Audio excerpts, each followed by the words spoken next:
యాత్ర కొనసాగుతూ ఉంది. చాలా పెద్ద ఎత్తున బీసీ సంఘాలు వచ్చిండ్రు. చాలా అంటే చాలా పెద్ద ఎత్తున అంటే ప్రభుత్వ కుట్రలో భాగంగా కనీసం ఎవరిని కూడా బయటికి రానియని పరిస్థితి. ఎక్కడ కూడా పెద్ద పెద్ద నాయకులు బయటికి రాని బీసీ సంఘాలు మాత్రం బ్రహ్మాండంగా ముందుకు వెళ్తున్నట్టు తెలుస్తూ ఉంది. ఇక్కడ అన్న ఉన్నట్టు మాట్లాడే ప్రయత్నం ఎట్లా చూస్తారన్న?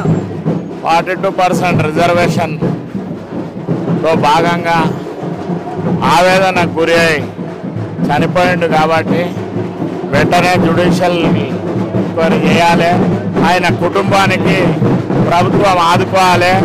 1 కోటి రూపాయలు వేయాలి. 3 పిల్లలు ఉన్నారు. ఒక ప్రభుత్వ ఉద్యోగం ఇవ్వాలని మీ ద్వారా తెలంగాణ ప్రభుత్వాన్ని డిమాండ్ చేస్తుంది. BC S Durge Goud BC political front vice chairman. ముఖ్యంగా సాయి ఈశ్వరాచారి ఎందుకు చనిపోయాడనేటువంటి విషయాన్ని ఇప్పటి వరకు రాష్ట్ర ప్రభుత్వం అనేది గుర్తించకపోవడం అనేది బాధాకరం. దాదాపు 2 రోజులైంది సాయి ఈశ్వరాచారి చనిపోయి. అంటే చనిపోయినప్పటి నుంచి ఇప్పటి వరకు కూడా రాష్ట్ర ప్రభుత్వం నుంచి ఎలాంటి కదలిక లేదు. కదలిక లేకపోగా వాస్తవంగా ఈరోజు ఎలక్ట్రానిక్ మీడియాను, ప్రింట్ మీడియాను, మేజర్ టీవీలు అయినటువంటి TV9 కావచ్చు, ABN ఆంధ్రజ్యోతి కావచ్చు, ఈటీవీ కావచ్చు, నమస్తే తెలంగాణ కావచ్చు, ఎన్టీవీ కావచ్చు, TV5 కావచ్చు, ఏ ఒక్క మీడియాలు కూడా చూపించకుండా ప్రధాన పత్రికల్లో రాకుండా అడగలుగున్నటువంటి అంటే ఈ యొక్క వాదం అనేది బలపడకూడదు. ఈ యొక్క సాయి ఈశ్వర్ మరణం పట్ల రాష్ట్రంలో ఉన్నటువంటి బడుగు బలహీన వర్గాల వాళ్ళు ఏకమవుతారు.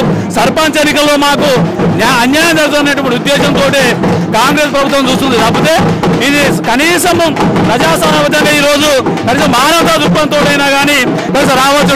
మరి ఇప్పటి వరకు రాష్ట్ర ముఖ్యమంత్రి కానీ వాళ్ళ యొక్క రాష్ట్ర మంత్రివర్గం కానీ ఎమ్మెల్యేలు కానీ ఎంపీలు కానీ రాకపోవడమే దుర్గం. అదేవిధంగా బీజేపీ పార్టీ కానీ బీఆర్ఎస్ పార్టీ కూడా ఇప్పటి కూడా సమగ్రంగా దీని మీద స్పందించకపోవడం.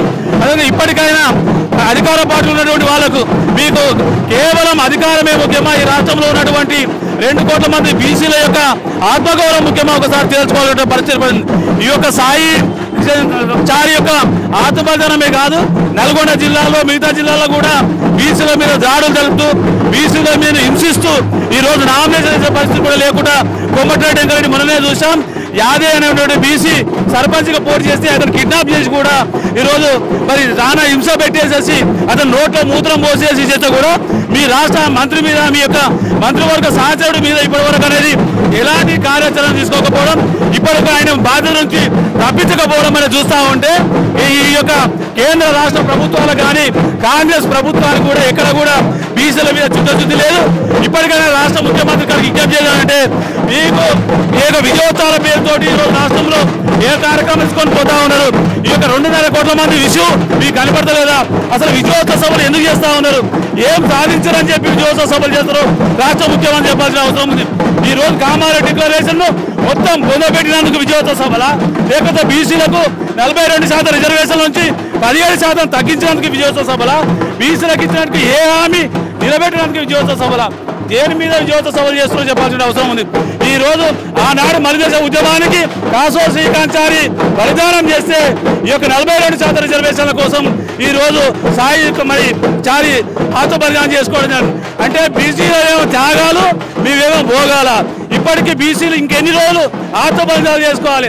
ఆ ఆత్మ బలిదానాలతోటి ఈరోజు పీఠాలు ఎత్తున్నటువంటి మీరు ఈ యొక్క బీసీలను మోసం చేసి వంచన చేసి ఇలా పార్లమెంట్ సమావేశాలు జరుగుతూ ఉంటే ఎక్కడ కూడా పార్లమెంట్ సమావేశంలో బీసీ బిల్లు మీద మాట్లాడరు. ఎప్పుడైతే మీరు 42% బీసీ బిల్లు పైన పార్లమెంట్లో బిల్లు పెట్టి 9th షెడ్యూల్లో చేస్తారో అప్పుడే ఈ సాయి ఈశ్వరాచారికి సరైనటువంటి నివాళి, సరైనటువంటి విధానం అని చెప్పేసి చేస్తూ వెంటనే సాయి ఈశ్వరాచారి కుటుంబానికి 1 కోటి రూపాయలు నష్టపరిహారం ఇస్తూ ప్రభుత్వ ఉద్యోగం ఇవ్వాలని చెప్పేసి కూడా ప్రభుత్వం డిమాండ్ చేస్తామని.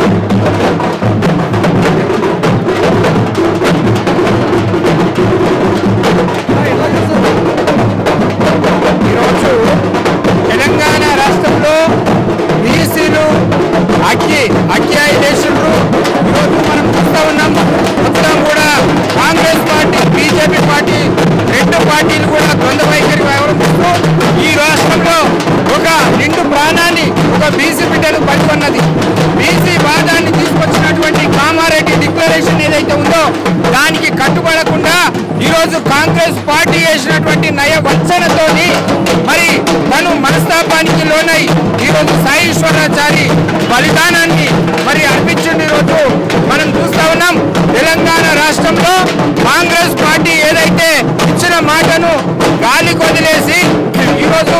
ప్రగల్భాలతోని ప్రభుత్వాన్ని ముందుకు తీసుకుపోయేటువంటి ప్రయత్నం చేస్తూ ఉన్నారు. దానికి వంతపడుతున్నది భారతీయ జనతా పార్టీ. ఇచ్చినటువంటి 42% రిజర్వేషన్లు అమలు చేయకపోవడంతో ఈరోజు మనస్తాపానికి చెందినటువంటి బీసీ బిడ్డలు అనేక మంది ఈరోజు యువకులు ఆవేశపడుతూ ఉన్నారు. ఈ సందర్భంగా మేము చెప్తా ఉన్నాం, తెలంగాణలో ఉన్నటువంటి బీసీ యువకులారా, బీసీ బిడ్డలారా, మీరు ఎక్కడ కూడా ఆవేశపడకండి. ఈరోజు ఖచ్చితంగా మనము బలిదానాలు కాదు, బలి గీసి కొట్లాడదాం. మన హక్కులను మనం సాధించుకుంటాం. ఆత్మ బలిదానాలు దానికి పరిష్కారం కాదు. కాంగ్రెస్ పార్టీ ఇచ్చినటువంటి నయ వంచనకు ఈరోజు స్థానిక సంస్థల ఎన్నికలలో రాబోయే రోజుల్లో బుద్ధి చెప్పుదాం. ఓటు అనే ఒక ఆయుధంతో కాంగ్రెస్ పార్టీ నాయకత్వానికి, ప్రభుత్వానికి బుద్ధి చెప్పుదాము. ఈరోజు కాంగ్రెస్ పార్టీ ఒకవైపు ఇచ్చినటువంటి హామీని గాలి కొదిలేయడము, మరోవైపు ఏదైతే బీజేపీ తన యొక్క పంతాను నెగ్గించుకోవడం కోసం ఈరోజు ఏదైతే వ్యవహారం చేస్తా ఉన్నదో, ఈ రెండు పార్టీలను రాబోయే రోజుల్లో రాజకీయంగా పొందబెట్టడం కోసం 3 కోట్ల బీసీలంతా ఏకమై ఈరోజు ముందుకు సాగుతారని చెప్పి తెలియజేస్తూ సాయి ఈశ్వరాచారికి జోహార్. నా పేరు నాగనమూని చెన్నరాములు ముదిరాజ్. నేను backward caste federation BCF state president. ముఖ్యంగా సాయి ఈశ్వరాచారి మరణానికి ముందు మేము కందూరు అనేటువంటి విలేజ్లో సర్పంచ్ నామినేషన్స్ చేయించడం కోసం వెళ్ళినాము. ఇక్కడ చూసేసరికి చనిపోయిండు అని చెప్పి తెలిసిన వెంటనే బాధపడ్డాము. మరి సాయి ఈశ్వరాచారి మరణం అనేటువంటిది అందరికీ కూడా, ఈరోజు బీసీ బిడ్డలందరికీ కూడా బాధాకరమైన విషయమే కాకుండా ఒక బాధ్యత కూడా సాయి ఈశ్వరాచారి మన మీద పెట్టిపోయిండు. ఎందుకంటే 42% ఇస్తామని చెప్పి ఎన్నికల్లో వాగ్దానం చేసినటువంటి కాంగ్రెస్ పార్టీ ఆ హామీని నెరవేర్చకుండా ఈరోజు పారిపోయి ఎన్నికల్లో పాల్గొంటున్నటువంటి పరిస్థితి. అదేవిధంగా కేంద్రంలో ఉండేటువంటి బీజేపీ ప్రభుత్వం, మరి ఇక్కడ ఉన్నటువంటి బీజేపీ ఎంపీలు, బీజేపీ అసెంబ్లీలో ఉన్నటువంటి శాసనసభ్యులు అందరూ కూడా గంపగుత్తగా సంతకం పెట్టి ఏకగ్రీవ తీర్మానం చేసిండ్రు. మరి వీళ్ళు తీర్మానం చేసిన వాళ్ళు అందరూ కూడా ఆ రోజు తీర్మానం చేసిండ్రు, ఈరోజు 42% ఇస్తామని చెప్పి. 42% కాదు కదా, కొన్ని నియోజకవర్గాల్లో 13-14% కూడా రానటువంటి పరిస్థితి. కాబట్టి దీనికి 27 మండలాల్లో బీసీలు ప్రాతినిధ్యమే లేదు. కొన్ని 27 మండలాల్లో అసలు ప్రాతినిధ్యమే లేదు. దీన్ని గమనించినటువంటి సాయి ఈశ్వరాచారి, అరే మోసం చేసినప్పుడు తెలంగాణప్పుడు అట్లే మోసం చేసిండ్రు, ఇప్పుడు కూడా అదేవిధంగా మోసం చేస్తున్నటువంటి ఎమోషనల్గా మరి ఆయన చనిపోవడం జరిగింది. మేము అంటున్నాం, ఏ బీసీ బిడ్డ ఇక చావులకు మీరు అవకాశం వద్దు, చావద్దు. అవసరమైతే పోరాడి ప్రాణాలు తీసి చనిపోదాం, కానీ మనం చావద్దు, ఆ కుటుంబాలకు మనం బాధ పెట్టొద్దని చెప్పి కోరుకుంటున్నాం. ఈ సందర్భంగా రాష్ట్ర ప్రభుత్వం సాయి ఈశ్వరాచారి కుటుంబానికి ₹1 కోటి ఎక్స్గ్రేషియా ఇవ్వాలి. ఆ పిల్లల చదువు కూడా ప్రభుత్వమే అవకాశం కల్పించాలని, మా ఇంట్లో ఒక ఉద్యోగం ఇవ్వాలని డిమాండ్ చేస్తున్నాం. ఎట్లా చూస్తారన్న ఒక అడ్వకేట్గా? సాయి ఈశ్వరాచారి చనిపోవడం చాలా బాధాకరం. ప్రజాస్వామ్య దేశంలో ఉన్న మనం కొట్లాడే దమ్ముంది. కేసీఆర్ దొంగ అని తెలిసినప్పుడు కూడా తెలంగాణ అయితే మనం సాధించుకోవడం కోసం పోరాటం చేయాలని మనం అందరం చేసినాం. నిరాహార దీక్షను వదిలేసినప్పుడు కూడా విద్యార్థులు, యువకులు బయటకు వచ్చితే తెలంగాణ వచ్చింది. ఇది అందరూ తెలిసిన విషయమే. కాబట్టి దయచేసి యువకులు ఎవరు కూడా ఈ బీసీ ఉద్యమానికి కోసం పోరాటం చేయాలి తప్ప ఆత్మహత్యలు చేసుకోకూడదని దయచేసి ప్రార్థిస్తున్నాం. అత్యంత ముఖ్యమైనది ఏంటంటే, నిజానికి కూడా చాలా బాధాకరమైంది. 1925లో తమిళనాడులో పోరాటం జరిగింది. అంటే 100 సంవత్సరాల తర్వాత ఈ రాష్ట్రంలో రిజర్వేషన్ల కోసం పోరాటం జరుగుతుంది. తమిళనాడులో చట్టసభలో రిజర్వేషన్లు ఉన్నాయి బీసీలకు. ఓసీలు చట్టసభలో ఈరోజు ఒక 5 మాత్రమే ఉన్నారు, కానీ ఇక్కడ మొత్తం ఓసీలే ఉన్నారు. కాబట్టి ఇది ప్రతి వ్యక్తికి బాధాకరమే. నిజంగా మరి ఆయన మనసుట్లా బాధ కలిగి ఉండొచ్చు. ఇవాళ కాంగ్రెస్ కావచ్చు, టీఆర్ఎస్ కావచ్చు, కేంద్రంలో బీజేపీ కావచ్చు, 3 పార్టీలు కూడా ఈ రాష్ట్రంలో ఉన్న బీసీలను మోసం చేస్తున్నాయి. దీనికోసం సీరియస్గా ఆలోచన చేద్దాం, సీరియస్గా పోరాటం చేద్దాం. వీడి అధికారంలో వీని దమ్మెంత, మన జనం ఎంత, వీళ్ళ దమ్మెంత. రేవంత్ రెడ్డి 42 అంటూ ఎవడివిరా నువ్వు, మాకు 42% ఇచ్చేటిది. మేము 50%, 60, 50% ఉన్నాంరా. మేము ఈ తెలంగాణ రాష్ట్రంలో 50% రిజర్వేషన్ మా డిమాండ్ రా. ఎకనామికల్ వీకర్ సెక్షన్ అనేది తెచ్చి బీసీలకు గొంతు కోస్తారు, బీసీలకు రిజర్వేషన్లు, ఓసీలకు రిజర్వేషన్లు పెడతారు, బీసీల జనాభా ప్రకారంగా రిజర్వేషన్లు పెట్టారు. కాబట్టి మేము మొత్తము రేవంత్ రెడ్డి, కేసీఆర్, కేటీఆర్, నరేంద్ర మోడీ వెనుక పడతాం ఖచ్చితంగా. దయచేసి యువకులు ఎవ్వరు కూడా ఆత్మహత్య చేసుకోవద్దు. ఈ రాష్ట్రంలో ఈ టీఆర్ఎస్, కాంగ్రెస్, బీజేపీకి సంబంధించిన జెండాలను బతకనీయకుండా చేయాలి. వాళ్ళను రోడ్డునైతే చంపుతారని భయం కలిగేటట్టు చేయాలి. మనం చావాల్సిన అవసరం లేదు. పోరాటం చేద్దాం. దానికోసం తయారవుతున్నాయి. దానికోసం ఖచ్చితంగా ఉద్యమం జరుగుతుంది. దానిలో భాగస్వామ్యం కావాలని చెప్పి మేము అందరినీ కోరుకుంటున్నాం. వారు వేణాన్ని ఉన్నారు, ఒకసారి మాట్లాడే ప్రయత్నం చేద్దాం. ఎట్లా చూస్తారన్న?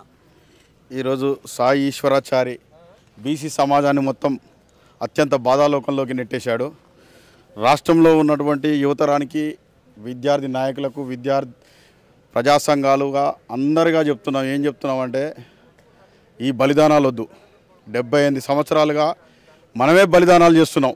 అన్ని ఉద్యమాలలో, నక్సలైట్ల ఉద్యమాలలోనైనా, మిగతా వామపక్ష ఉద్యమాల్లోనైనా, జరిగిన తెలంగాణ విద్యార్థి ఉద్యమాల్లోనైనా, రాష్ట్ర సాధన ఉద్యమంలో అయినా, మలిదశ తొలిదశ ఉద్యమంలో త్యాగాలు మొత్తం ఎస్సీ ఎస్టీ బీసీలు. దయచేసి బలిదానాలు వద్దు. మేమేం చెప్తున్నాం అంటే ఇక్కడ రాష్ట్రంలో టీవీల కాడ కూర్చున్న బీసీలందరికీ చెప్తున్నాం. ఏం చెప్తున్నాం? ఇక్కడ బీసీ ఉద్యమం నడుస్తుంది. మనమంతా ఐక్యమైదాం. తమిళనాడు మన ముందర రాష్ట్రం మోడల్ ఉన్నది. ఆ దశలో 9వ షెడ్యూల్లో పెట్టుకొని ఐక్యంగా ఉద్యమిస్తే మన రిజర్వేషన్లు సాధించుకోదాం. ఇలాంటి బలిదానాలు చేసుకుంటే మన తల్లిదండ్రులు, మనతో పాటు బాధ్యత ఉన్నటువంటి కుటుంబం అంతా చాలా ఇబ్బందికరమైనటువంటి పరిస్థితి వస్తుంది. ఈ బలిదానాలు వద్దు. అట్లనే కేంద్ర ప్రభుత్వానికి ఏం చెప్తున్నామంటే, ఈరోజు శీతాకాల సమావేశం జరుగుతున్నాయి. ఈ రాష్ట్రంలో 8 మంది ఎంపీలు గెలిచిరు, ఎమ్మెల్యేలు ఉన్నారు. మీరు కూడా బాధ్యత తీసుకోవాలి. సభలో కులగణకు సపోర్ట్ అంటారు, బయటకు వచ్చినాక ఈ 42% రిజర్వేషన్లు ముస్లింల సాగు చూపిస్తారు. మీరు మొదటి నుండి ఇదే మాట చెప్తారు. అట్లనే మీరు అధికారంలోకి రావడానికి మోడీ ఎన్నికల ముందు క్యాస్ట్ సెన్సస్ చేస్తామంటారు, అధికారంలోకి వచ్చినాక క్యాస్ట్ సెన్సస్ చేయమని చెప్తారు. మీరు ఈ డ్యూయల్ గేమ్ పనిచేయండి. దయచేసి తెలంగాణలో ఏం జరుగుతుందో చూడండి. మీరు 8 మంది ఎమ్మెల్యేలు, మీ ఎంపీలు చూడండి. మీరు కూడా బాధ్యత తీసుకోండి. మీకు కూడా ప్రజాభిమానం చూరగొంటారు కదా, బీసీల అభిమానం చూరగొంటారు. ఆ రకంగా బీజేపీ పార్టీ కూడా బాధ్యత తీసుకోవాలి. లేకపోతే రాష్ట్ర వ్యాప్తంగా కాంగ్రెస్ పార్టీ యొక్క క్యాబినెట్ మంత్రివర్గాన్ని, మంత్రులని ఎక్కడికక్కడ రేపటి నుంచి తిరగనీయం. ఆ దశలోనే మా ఉద్యమాలు ఉంటాయి. ఆ రకంగానే మా ఉద్యమాలు కొనసాగుతాయి. దీర్ఘకాలిక ఉద్యమాన్ని కొనసాగిస్తాం. బీసీల పోరుబాట కొనసాగిస్తాం. అందరినీ కలుపుకొని పోతాం. 9వ షెడ్యూల్ సాధన కోసమే ఉద్యమిస్తాం. ఆ దశలోనే అందరం ఉద్యమించాలని బీసీలందరినీ కోరుతున్నాం. నా పేరు doctor Avvaru Venukumar, BC intellectuals forum state coordinator. బలిదానాలు చేయొద్దు, బలిగీసి యుద్ధం చేద్దాం. బలిదానాలు చేయొద్దు, బలిదానాలు చేయొద్దు, బలిదానాలు చేయొద్దు, బలిదానాలు చేయొద్దు. జోహార్ సాయి ఈశ్వరాచారి గారికి, జోహార్ సాయి ఈశ్వరాచారి గారికి. సాధిద్దాం సాయి ఈశ్వరాచారి గారి ఆశయాలను, సాధిద్దాం సాయి ఈశ్వరాచారి గారి ఆశయాలను. అమర్ హై సాయి ఈశ్వరాచారి.